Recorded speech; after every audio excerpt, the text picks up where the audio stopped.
तो चलिए स्टूडेंट्स, देखते हैं हम लोग आज का टॉपिक का नाम है रित, सभा और समिति। तो टाइम को वेस्ट किए बिना सीधे चलते हैं अपने टॉपिक पे। पहले हम लोग लेंगे रित को। रित में क्या खास बात है? रित का अगर शाब्दिक अर्थ निकाला जाए तो शाब्दिक अर्थ इसका होता है नैतिक नियम या सर्वव्यापी नियम, सार्वभौमिक नियम, नियमित ब्रह्मांडीय व्यवस्था। उदाहरण के लिए जैसे सूर्य का एक ही समय पे नियमित उदय और नियमित अस्त, कि सूरज निकल रहा है, उगेगा भी और अस्त भी होगा। तो ये कैसा नियम है? नैतिक नियम है, सर्वव्यापी नियम है ना, यह नियमित ब्रह्मांडीय व्यवस्था है। अब थोड़ा सा रित को समझेंगे तो शाब्दिक अर्थ देखा कि रित एक्चुअल में है क्या। तो देखिए, रित को क्या बताया गया है कि जो हमारे वैदिक ग्रंथ हैं उसमें कहा गया है ऐसी दिव्य शक्ति जो ब्रह्मांड में संतुलन बनाए रखती है। ऐसी दिव्य शक्ति जो ब्रह्मांड में संतुलन बनाए रखती है वो क्या है? वो रित है। ठीक, अब आगे बढ़ेंगे, फिर से देख जाएंगे वेदों की तरफ। तो वेदों में क्या दिखेगा? वरुण को, या ऋग्वेद में वरुण को रित, जो वरुण देव हैं उन्हीं को रित कहा गया है। मतलब अर्थात प्राकृतिक संतुलन का रक्षक। यानी अगर कोई पूछता है कि ऋग्वेद में प्राकृतिक संतुलन का रक्षक तो कौन है? वरुण है। किसको रित कहा गया है? तो किसको कहा गया है? वरुण को कहा गया है। एक और नाम दिया गया है वरुण को ही, ऋतस्य गोपा। ऋतस्य गोपा भी वरुण को ही नाम दिया गया। इसका ही मतलब वही है, यानी कि प्राकृतिक संतुलन का रक्षक। जब प्राकृतिक संतुलन बनाने का प्रयास या बनाते हैं वरुण देवता, तब उनके दो देव सहायक होते हैं। कौन कौन से? वही सूर्य और मित्रदेव। ये दोनों ही देव जो हैं ये सहायता करते हैं। देखिए, रित बहुत छोटा सा टॉपिक है, इतना ही मुझे लग रहा है कि इंपॉर्टेंट है। अगर आया तो इन्हीं में से कोई फैक्ट बन जाएगा, इससे ज्यादा पढ़ने की जरूरत नहीं है। सीधे चलते हैं अगले टॉपिक में। अपना अगला जो टॉपिक है वो है सभा और समिति। एक साथ लिख दिया है, सभा और समिति। वेदों में सभा और समिति को प्रजापति की दो पुत्रियां कहा गया है। ठीक, प्रजापति की पुत्रियां कहा गया है। सभा समिति है क्या? सभा समिति ऋग्वैदिक काल में मुख्य रूप से समझिएगा कि लोकमत को जाहिर करने वाली या लोकतंत्र को जाहिर करने वाली संस्थाएं थी। यहाँ पे क्या लिखा है? लोकमत को व्यक्त करने का साधन या संस्थाएं। कौन कौन सी? सभा और समिति। अच्छा, एक संस्था और है जो सिलेबस में लिखा नहीं है, लेकिन हम लोग जो पहले तैयारी कर रहे होंगे वो जरूर पढ़े होंगे, विदत।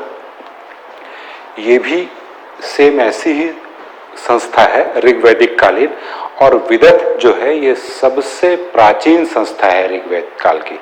ठीक, हालांकि ये अब लिखा नहीं है तो जाने दीजिए, सभा समिति लिखा है वही देखते हैं। आगे क्या है?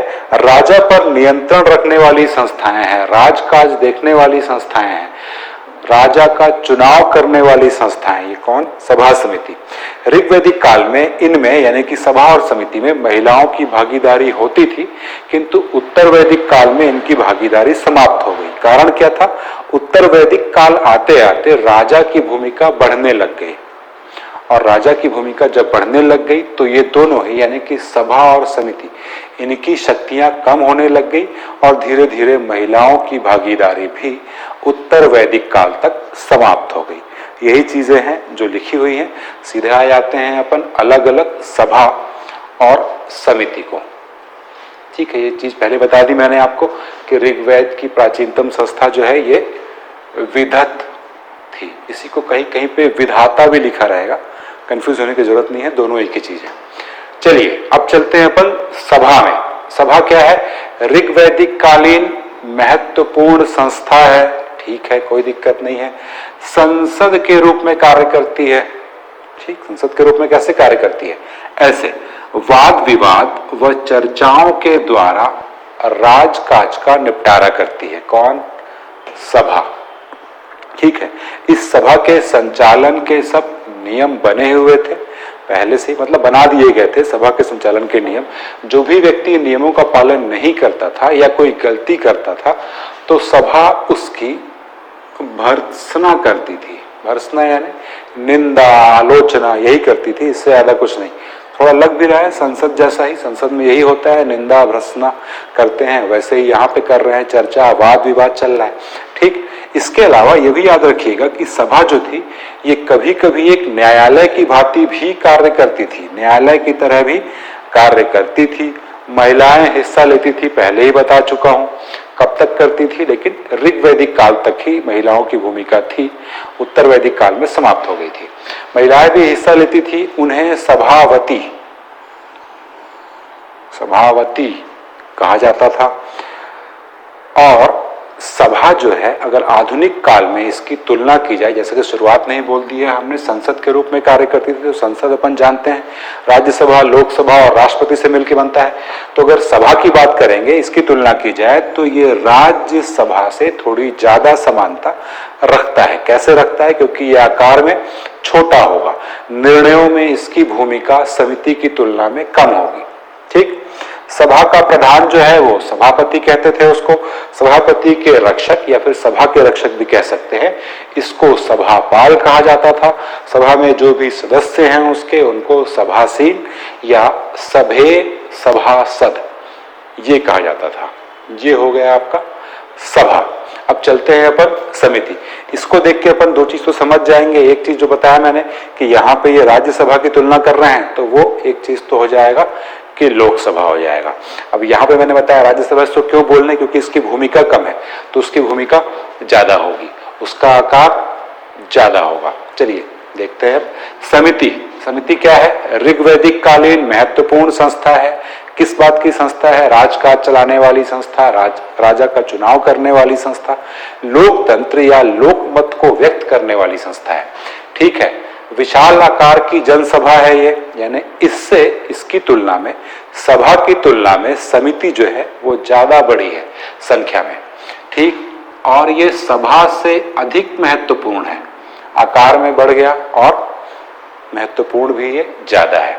ठीक है, इस यानी कि समिति को विश भी कहा जाता था। राजा के चुनाव में अधिक बड़ी भूमिका, देख रहे हैं, राजा के चुनाव में अधिक बड़ी भूमिका है। प्रारंभ में जो समिति थी एक जनजातीय सभा थी और अपने जनजातीय मामलों या जनजातीय व्यापार, अन्य मामलों से संबंधित कारणों के कारण ही ये एकत्र होती थी, लेकिन धीरे धीरे चल के ये सलाहकार और ऐसी एक समिति बन गई। ठीक है, वर्तमान में अगर तुलना की जाए समिति की, तो आधुनिक युग में लोकसभा से इसकी तुलना की जा सकती है और समिति का प्रमुख को कहा जाता है ईशान। तो ये था आपका टॉपिक, ऋत, सभा और समिति।